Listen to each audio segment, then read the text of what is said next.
So my name is Will Roy. I'm a student at City College of San Francisco. Um, I spent time in the California Youth Authority. I was there for my first offense when I was 15, and I got sent to the Youth Authority in 1997.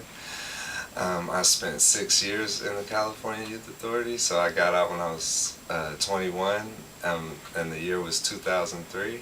And during my time in the Youth Authority, I went from four different institutions. One was OH Close. I went from OH Close to Preston, which is the big castle, the old institution. And then I went from Preston to fire camp, and from fire camp to Chad. And Chad, after Chad, that's when I got out. So, while I was there, first of all, I was really young. I was 15, so it was a kind of a shock for me, and it was my first offense. So, I was hoping, like, I didn't know what to expect. And in retrospect, I feel like the system should have been in place to install social norms with me. I mean, to where I learned how to operate in society better than I was at the age of 15. But when I got to YA, what I found was that a lot of what I was taught in the Youth Authority is directly opposite to what it takes to survive while free. For instance, you'll hear talk is dead a lot, or, it's on quiet, which out here doesn't really work. Like, if you have a need, you need to express that need in order for it to be met. Other social norms were like lack of expression, emotional expression, not being really vocal with just like had to be a hardened kind of shell. And now what I'm finding, like in job interviews and stuff like that, is people don't trust that. Like, you have to kind of like have facial expressions and stuff like that, for people to be comfortable around you. Another thing is the isolation factor.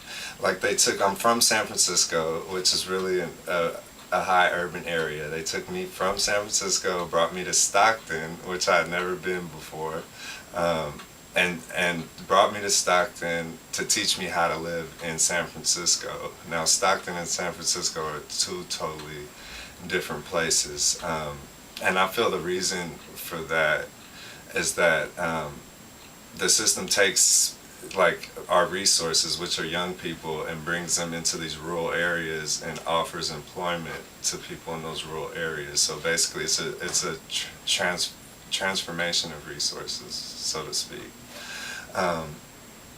And then getting out. So I was deprived so much of this freedom that I love. And so because I'm deprived so much, I had this idea that once I got out, everything was going to be okay, kind of a utopia. As long as I get free, then that's it.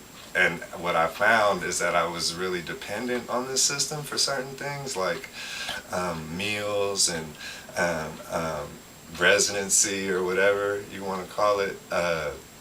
So when I got out, I was an adult. So it's not cool to be dependent at 21. And so what I found was that it actually I had to unlearn a lot of the stuff I learned in the Youth Authority. And now what I'm doing, that's really brief, but now what I'm doing is I'm really pushing this idea of leadership development. Like, people usually take people who have been there, their experience, and do their own analysis, which perpetuates the stigma around people that are locked up. And that stigma is that we're less than, but I'm the expert, right? So, like, I've been there, I've done that, I've done my own analysis of it, so I'm the expert.